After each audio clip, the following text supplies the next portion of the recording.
말씀을 한번 좀 정리를 해보고 오늘 말씀을 좀 나눠보도록 하죠. 에스라서는 이스라엘 백성들이 다시 예루살렘에 돌아와서 성전 짓는 이야기입니다.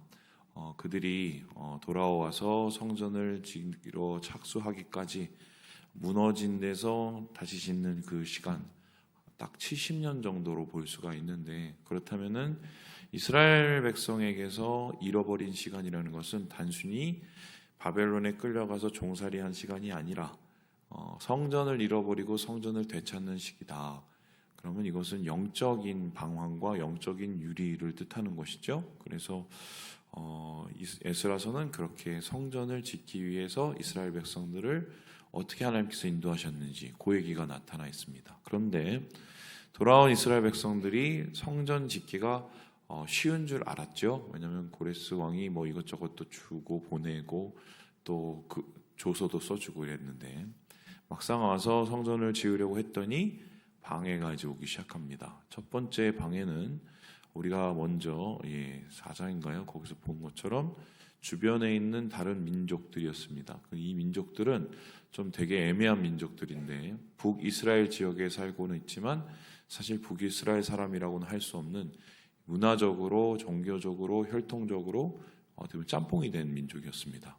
근데 이들이 성전 같이 짓자고 손을 내밀었을 때 이스라엘 백성들, 유대 백성들은 이것을 거부하죠. 그 이유가 무엇입니까? 단순히 진짜 성전을 같이 짓고 하나님께 돌아오고 예배하는 목적이었다면 그렇게 하지 않았을 것입니다. 그런데 그것은 성전을 짓는 것이 목적이거나 하나님을 섬기는 것이 목적이 아니라 매우 정치적인, 그리고 자기의 밥그릇을 지키려고 하는 말 그대로 불순한 의도였다는 것을 그들이 알았기 때문입니다. 그래서 그 손길을 거절하였었을 때 거기에서 이제 화가 난 이 사람들이 이간질을 해죠. 그래서 바벨론에 있는 페르시아 왕에게 편지를 보내서 부당한 거짓말들을 하게 되고, 이 거짓말에 바벨론에 있는 페르시아 왕들이 이제 반응을 해서 자그마치 성전이 15년에서 16년 동안 공사가 멈춰집니다. 이렇게 시간이 지나고 난 다음에 이제 학개 선지자 혹은 스가랴 선지자가 이 성전을 짓도록 이스라엘 백성들을 이제 굉장히 북돋고 동기를 유발하게 되었었을 때 그들이 다시 성전을 지으려고 시도를 했습니다. 2차 시도가 있었었는데, 이에 또 어떤 일이 일어났습니까? 2차 또 방해가 일어나죠. 이 방해는 주변에 있는 민족들이 아니었고, 그 페르시아에 있는 왕의 주변에 있었던 일종의 비서들 혹은 신하들이었습니다. 이 사람들이 아마 주변 민족으로부터 연락을 받았겠죠. 그리고는 이스라엘이, 유대 백성이 예루살렘의 성전을 다시 짓는다는 소식을 듣고는 이거는 넌 누구 허락 받고 지었는지를 여기에 대해서 정확하게 따져보고 성전 공사를 멈추게 하려고 했었습니다. 그래서 이들이 이제 다리오 왕이죠. 그 당시 페르시아 왕에게 이 상황을 보고하고 이 성전 공사를 멈추는 것이 옳다는 것을 이야기했는데, 바로 오늘 이야기가 거기에서부터 시작이 됩니다. 어떻게 되었을까요? 다리오 왕이 뭐라고 얘기했냐면요, 1절에 보니까요, 문서 창고를 뒤져봐라. 그럼 거기에 혹시라도 이 성전 공사에 관한 어떤 언급이 있었는지 이런 조문이나 이런 것을 살펴보라고 얘기를 했더니 3절에 이런 얘기가 나왔습니다. 우리 함께 3절 말씀을 읽어보도록 하죠. 시작. 고레스 왕 원년에 조서를 내려 이르기를 예루살렘에 있는 하나님의 성전에 대하여 이르노니, 이 성전 곧 제사드리는 처소를 건축하되 지대를 견고히 쌓고 그 성전의 높이는 60규빗으로 너비도 60규빗으로 하고. 봤더니 기록이 있는 거예요. 그 소리는 무슨 소리냐? 다리오 왕은 그래도 성이라고도 있어서 조서를 찾아보고 기록을 찾아보면서 이것을 해결하라고 했는데, 이 전에 성전 공사를 멈추게 했던 그런 다른 왕들은 그럴 겨를도 없었고 여유도 없었고 관심도 없었다는 것입니다. 왜 그랬을까? 뭐 큰 나라가 아니고 큰 지역이 아니기 때문에 신경도 안 쓴 거예요. 근데 어쨌든 뭐 이 왕들이 던진 돌은 뭐 이 연못에 사는 개구리한테는 완전히 이거 폭풍이잖아요.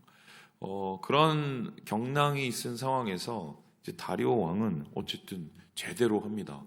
그 조서를 발견하고는 여기 있는데 하고는 그러면은 이 말대로 해야지라고 얘기를 합니다. 그리고는 전혀 뜻밖의 일을 하게 되는데요. 예, 우리 함께 5절의 말씀을 같이 한번 읽어보도록 하겠습니다. 시작. 또 느부갓네살이 예루살렘 성전에서 탈취하여 바벨론으로 옮겼던 하나님의 성전 금 그릇들을 돌려보내어 예루살렘 성전에 가져다가 하나님의 성전 안 각기 제자리에 둘지니라 하였더라. 이 문구까지 다 본 거예요. 그리고 나서는 어떻게 합니까? 똑같이 합니다. 그래서 여기 7절에 보니까요. 성전 공사를 막지 말고 유다 총독과 장로들이 이 성전을 제자리에 건축하게 하라. 다시 지어 라고 얘기합니다. 여기서 끝나는 게 아니라 또 어떤 일이 일어납니까? 8절에 보니까요. 세금을 걷어서 그 사람들을 도와줘. 돈도 마련해 줍니다. 그리고 여기서 또 끝난 게 아니죠. 9절을 보니까요. 그들이 필요로 하는 것을 다 줘. 그 필요로 하는 것은 뭐냐면 하나님 앞에 드리는 제물 드렸는데 이 제물도 갑자기 다리오 왕이 다 주도록 이렇게 지시를 합니다. 그리고는 마지막으로 무엇이라고 얘기합니까? 우리 함께 10절의 말씀도 같이 한번 읽어보도록 하죠. 시작. 그들이 하늘의 하나님께 향기로운 제물을 드려 왕과 왕자들의 생명을 위하여 기도하게 하라. 야, 내가 이거 다 해줄 테니까 니들이 대신 우리를 위해서 좀 기도를 해줘. 이렇게 되면 어떻습니까? 이렇게 성전을 짓는 공사 자체가 이젠 굉장히 공식적인 일이 돼버리죠. 왕과 그 왕가를 위한 일이 돼버려요. 왜냐하면 이 성전은 하나님을 위해서 섬기기 위해서 짓는 성전이기도 하지만 이 성전 공사는 단순히 페르시아 왕이 협조하고 도와주는 데를 넘어서서 페르시아 왕을 위해 기도하기 위해서 이 성전을 짓는 이유도 돼버린 거예요. 그래서 결론적으로 어떻게 합니까? 여기서 이제 더 한 풀을 나가서 이렇게 얘기를 하는데 12절을 보면요. 이 명령을 변조하거나 혹은 하나님의 성전을 헌 사람들은 멸하기를 원한다. 가만히 안 놔두겠다는 소리죠. 자, 그러면은 앞에서 보는 것처럼 열심히 뭔가를 해보려고 성전을 어려운 가운데 지으려고 했었는데 막혔죠. 그리고 16년이 지났습니다. 다시 뭔가를 해보려고 그러는데 또 막혔죠. 끝나는 듯 했지만 이제는 16년 후에 하나님께서 이 다리오라는 사람의 제대로 된 통치를 통해서 이전에 있었던 그 모든 것들을 다 복원하고 그 복원하는 것에다가 더 얹어서 하나님께서 이들을 회복하게 하고 성전 공사를 짓게 만드는 말 그대로 이제 역전이 일어나는 거죠. 역전이. 자, 그렇다면은 오늘의 말씀을 통해서 우리가 얻게 되는 이 교훈이 뭘까 한번 고민해 보는 거죠. 만일에 이것이 없었으면 이 16년의 기다림은 참 헛되게 느껴졌을 것입니다. 그죠? 왜냐하면은 그때 괜히 그냥 손잡고 짓지 결국 하지도 못하고 이 생고생을 하고 이직거리를 하면서 이거 도대체 뭐냐 이렇게 아마 불평이 나면서 이스라엘 백성들이 굉장히 힘겨웠을 가능성이 큽니다. 그런데 함께 기다려내니까 함께 하나님 안에서 참고 인내해내니까 하나님이 때가 되면은 어떻게 해요? 이 모든 것들을 억울함을 풀어주시고 이들을 보상해 주시고 이들의 성전 공사 짓는 것을 더욱더 분발하여 짓도록 하나님께서 힘을 주시는 것을 발견하게 됩니다. 자, 그렇다면은 이 기간, 이거는 헛된 기간이 절대로 아닌 것입니다.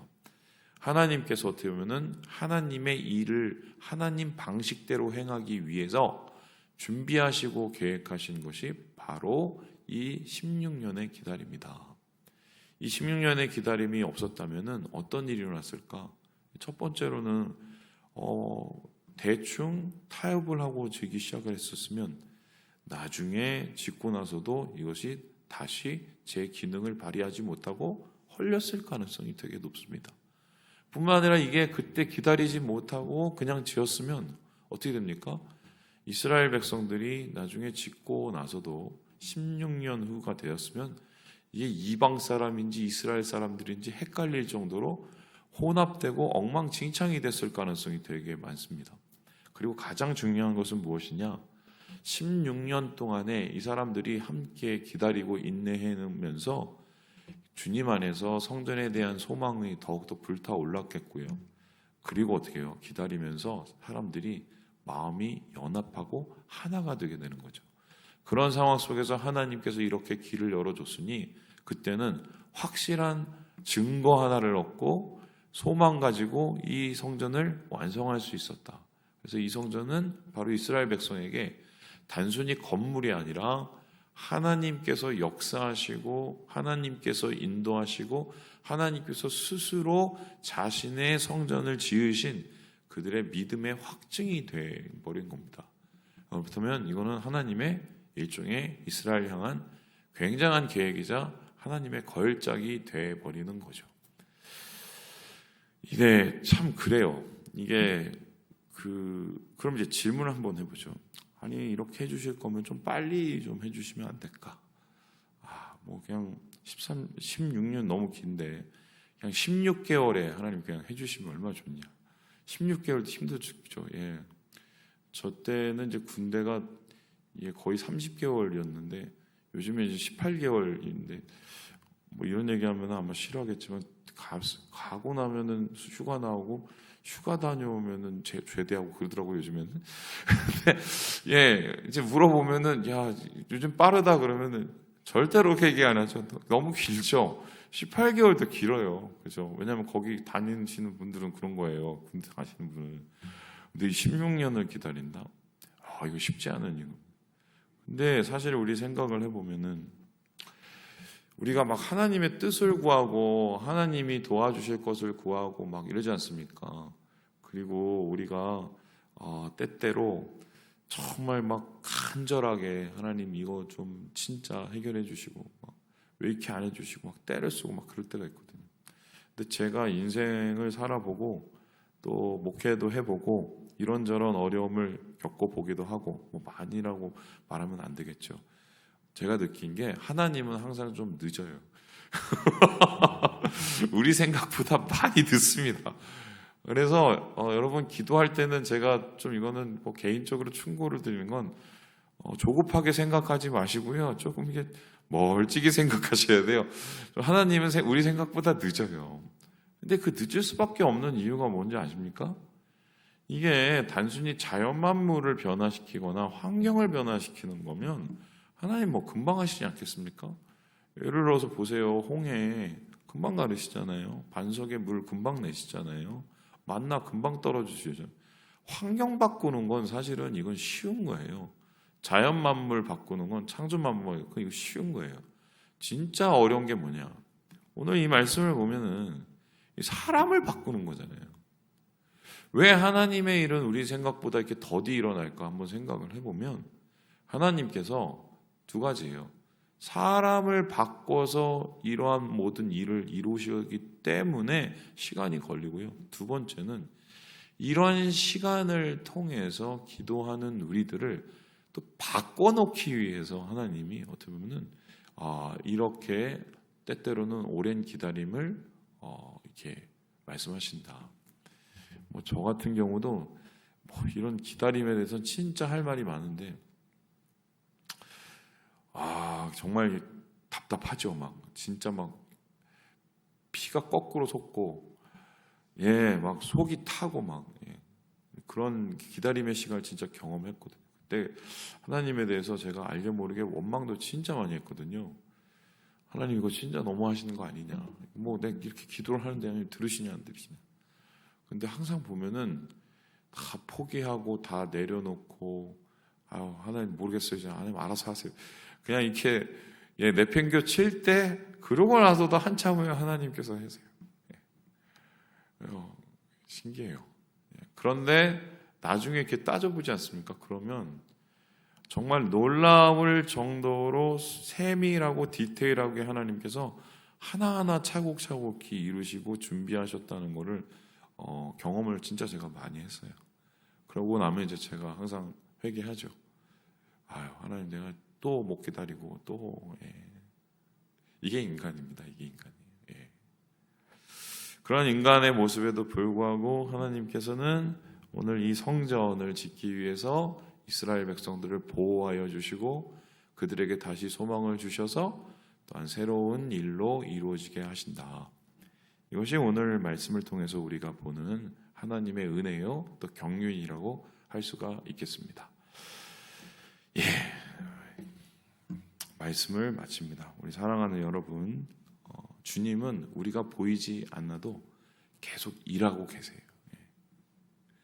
하나님께서는 가장 적절한 때에 가장 적절한 방법으로, 그리고 모든 것을 하나님께서 인도하시고 온전케 하시는 방법으로 우리를 위해서 일하고 계십니다.